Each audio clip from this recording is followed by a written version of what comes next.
ములుగు జిల్లా పాపాయపల్లి గ్రామంలో మంత్రి సీతక్క పర్యటించారు. ఈ క్రమంలో నూతన గ్రామ పంచాయతీ భవనం, నూతన గ్రంథాలయ భవనాలను మంత్రి సీతక్క ప్రారంభించారు. ఎంతో అభిమానంతో తనకు స్వాగతం పలికిన ప్రతి ఒక్క అక్క చెల్లెళ్లకు, సోదరులందరికీ రాఖీ పండుగ శుభాకాంక్షలు తెలిపారు.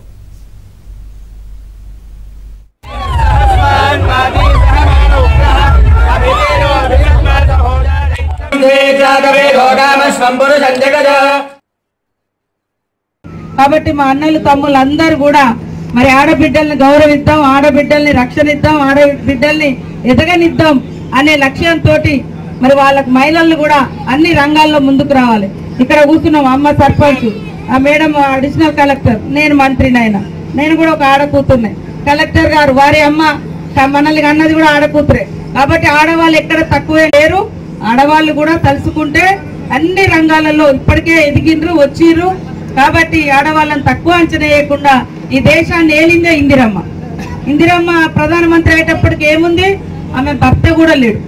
భర్త లేనటువంటి మహిళ ఆ రోజు దేశాన్ని ఏలినటువంటి పరిస్థితి. అంటే అవకాశాలు వస్తే మహిళలు ఎక్కడ కూడా తక్కువ గారు. ఆడబిడ్డ బ్లెస్సింగ్స్ కూడా ఆడబిడ్డతో పెట్టుకుంటే యాగమైపోతారంటారు. అప్పుడు అందరు అన్నదమ్ములు ఆడబిడ్డలకు మంచి దీవెనలు ఇవ్వాలి, మంచి సపోర్ట్ ఇవ్వాలని కోరుకుంటూ మీ అందరికీ శుభాకాంక్షలు.